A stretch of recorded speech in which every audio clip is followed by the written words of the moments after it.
चंद्रपूर वनी आर्णी लोकसभा क्षेत्रात निवडणुकीला रंगत येण्याची चित्र आता दिसू लागले आहे। विकास, बेरोजगारी, शेतमालाला भाव, महागाई यासह अनेक मुद्द्यावर ही निवडणूक चांगलीच गाजणार आहे।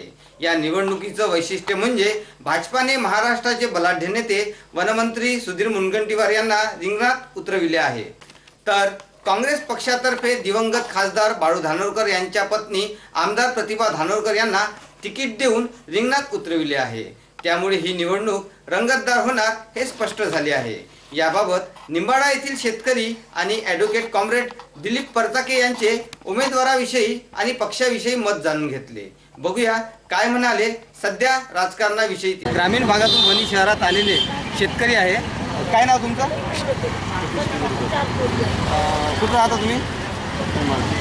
काय वाटतं तुम्हाला ही जी लोकसभा निवडणूक होत आहे 2024ची, आपल्याकडे दोन तगडे उमेदवार आहेत, काँग्रेसच्या प्रतिभा धानोरकर आणि सुधीर मुनगंटीवार, कोण योग्य उमेदवार वाटतो? धानोरकर का बरं?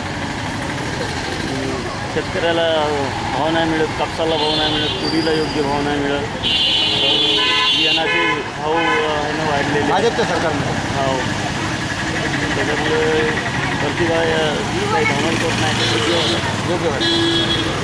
भाजपानं खूप विकास केला असं म्हणजे काय वाटतं तुम्हाला? विकास जो केलेला आहे तो शेतकऱ्यासाठी काहीच नाही दिसून राहिला। शेतकरी विरोधी सरकार आहे असं? हो,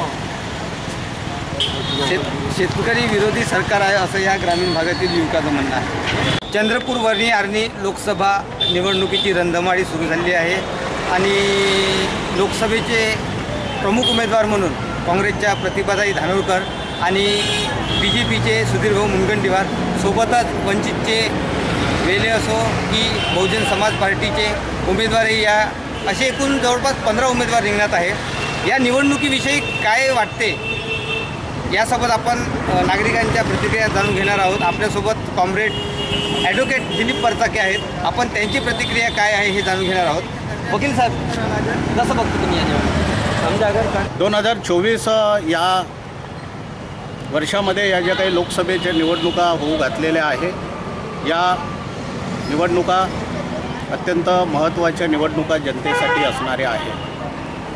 कारण या देशामध्ये आपण मागच्या 10 वर्षापासून बघतो आहे प्रचंड अशी महागाई, बेरोजगारी, विषमता, शोषण आणि सर्वच पातळीवरती या देशाचं मोदीचं सरकार, भाजपचं सरकार या देशातल्या कष्टकरी माणसाला, शेतकरी माणसाला, बेरोजगार युवकांना त्यांच्या अपेक्षा पूर्ण करण्यासाठी म्हणून सपशेलपणानं अपयशी ठरलेलं आहे।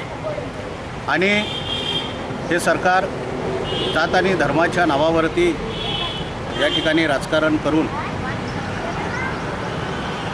आपले मूलभूत जे काही प्रश्न आहे जनतेचे, त्या प्रश्नाला बगल देण्याचं काम सातत्याने करताना आपल्याला दिसते आहे। सरकारच्या काळामध्ये अनेक अशा घटना घडलेल्या आहेत। नोटबंदीपासून जर आपण विचार केला तर नुकतीच आता मागच्या वर्षामध्ये जी घटना घडली मणिपूरला, ती घटना, अशा अनेक घटना या सरकारच्या नाकर्तेपणाचा साक्ष आहेत। आणि म्हणून हे भांडवली सरकार, हे नवसाम्राज्यवाद या ठिकाणी प्रस्थापित करू पाहणारं हे सरकार, मोदीचं सरकार, अडाणी अंबानीला मोठं करणारं आणि शेतकरी शेतमजुरांना खाईत घालणारं हे सरकार, जिथून पुढे नको आहे असा सूर संबंध ग्रामीण भागातील आणि शहरी भागातील समस्त जनतेचा या ठिकाणी दिसते आहे। आणि म्हणून हे सरकार या ठिकाणून गेल्याच्या शिवाय जनतेचे खऱ्या अर्थाने अच्छे दिन येणार नाही अशी आमची या ठिकाणी भूमिका आहे। आणि खरं म्हणजे ही निवडणूक म्हणजे हुकुमशाही विरुद्ध लोकशाही अशी असणारी आहे। आणि ही निवडणूक ही जी काही आहे ती केवळ जात आणि धर्माच्यासाठी महत्त्वाची नसून जनतेच्या मूलभूत समस्या, संविधान वाचलं पाहिजे, देश वाचलं पाहिजे, या सर्व गोष्टीला घेऊन ही निवडणूक या देशामध्ये लढल्या जात आहे। आणि म्हणून संविधानप्रेमी आणि लोकशाहीवादी, परिवर्तनवादी, पुरोगामी सर्व जनता आता एकवटलेली आहे।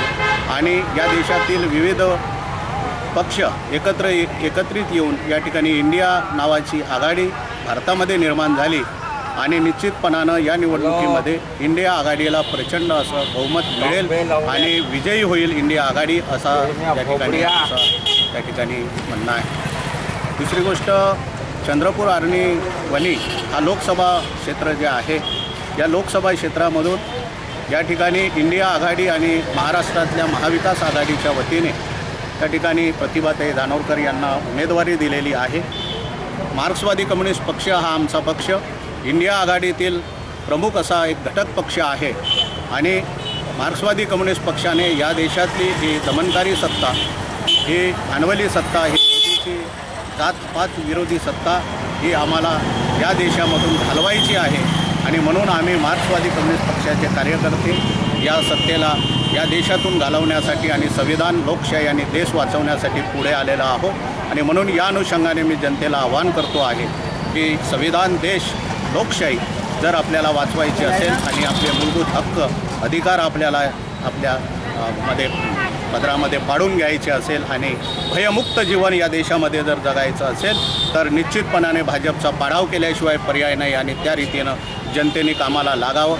आपला उमेदवार म्हणून, मी स्वतः उमेदवार म्हणून, लोकशाही माझी, संविधान माझं, देश माझा या दृष्टिकोनातून जनतेने या महाविकास आघाडी आणि आपल्या इंडिया आघाडीच्या उमेदवारांना निवडून द्यावं अशा रीतीचं आव्हान मी मार्क्सवादी कम्युनिस्ट पक्षाच्या वतीने या ठिकाणी करतो आहे आणि मला प्रचंड असा वेळ झाल्यामुळे मी आता या ठिकाणून निघतो आहे। थँक्यू, धन्यवाद।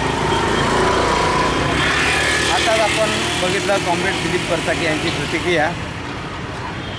महागाई, बेरोजगारी या गर्तेतून जर नागरिकांना निघायचे असेल तर आता महाविकास आघाडीच्या उमेदवारांना निवडून द्यावं असं त्यांनी आवाहन केलं आहे। कॅमेरा पर्सन आकाश दुबेसह संदीप निसरकर, बनी न्यूज 24।